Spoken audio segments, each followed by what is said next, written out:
வீட்டை காலையில பெருக்கிறது ஒரு சாதாரண வேலைன்னு நாம நினைக்கலாம். ஆனா அது ஒரு ஆன்மீக சடங்கு மாதிரி தெரியுமா? நம்ம வீடு ஒரு சின்ன கோயில் மாதிரி தான்.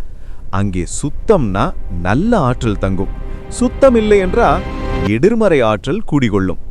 நாம் வீட்டை பெருக்கிட்டு குப்பைய ஒரு மூலையில ஒதுக்கி வச்சிட்டோம்னா அது அங்கே தங்கி இருக்கும் துர்சக்தி மாதிரி ஆகிடும். அந்த மூளை இருட்டா கனமா மாறும். அந்த இடத்துல நின்ற ஆற்றல் மெதுவா வீட்டுல முழுக்க பரவும். அதனாலதான் பெரியவர்கள் சொல்வாங்க, பெருக்கின குப்பை வீட்டுக்குள்ள தங்கக்கூடாதுன்னு. செல்வ வளம் தரும் மகாலட்சுமி சுத்தமான இடத்துல தான் வாசம் செய்வாள்னு வாங்க. மூளையில குப்பை கிடந்தா அது செல்வத்தையும் சந்தோஷத்தையும் தடுத்து நிறுத்தும் என்று நம்பிக்கை. இதுல ஆன்மீகம் மட்டும் இல்ல, வாழ்க்கை அறிவும் இருக்கு.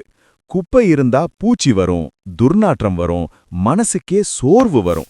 ஆனா சுத்தமான வீடு இருந்தா மனசு லேசா இருக்கும், சண்டை குறையும், அமைதி அதிகரிக்கும். அதனால்தான் நம்ம முன்னோர்கள் ஒரு சிறிய பழக்கத்தை கற்றுக் கொடுத்தாங்க. வீட்டை பெருக்கினால் குப்பை உடனே வெளியே போகணும். சுத்தம் காக்கும் வீடு செல்வம் காக்கும் வீடு, அமைதி தங்கும் வீடு. இது போன்ற தகவலுக்கு சேனலை லைக் செய்து சப்ஸ்கிரைப் செய்து கொள்ளுங்கள்.